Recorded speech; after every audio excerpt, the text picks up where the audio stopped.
It was a brutal killing that shocked the nation and indeed the world. On the 15th of October 2021, Sir David Amess, the Southend West MP, was stabbed more than 20 times whilst holding a constituency surgery. His death shocked the close-knit community of Southend, where Sir David had been an MP for 24 years.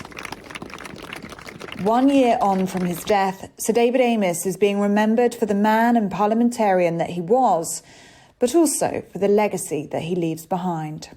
He was quite simply the best bloke I ever knew.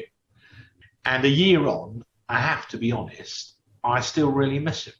You know, you don't make a lot of close friends at Westminster. You're naturally very wary. But I can safely say that I never once knew David to betray a confidence. After Sir David's death, the Home Secretary at the time, Priti Patel, defended the working practices of MPs. We live in an open society of democracy. We cannot be cowed by any individual or any motivation, people with motives, to stop us from functioning, to serve our elected democracy, but also recognising that there are safety and protection measures that we have to undertake too. U-turn, this way. And yet, significant safety concerns remain, as seen as recently as the Conservative Party conference just last week, when MP Michael Fabricant was accosted by a protester. People must have a right to protest peacefully and democratically, to put their alternative point of view.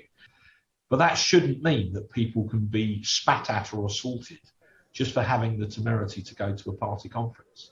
And I think the police, as much as anyone else, need to learn lessons from that. But Sir David's closest colleagues remain steadfast that he wouldn't want MPs to become distant from their constituents.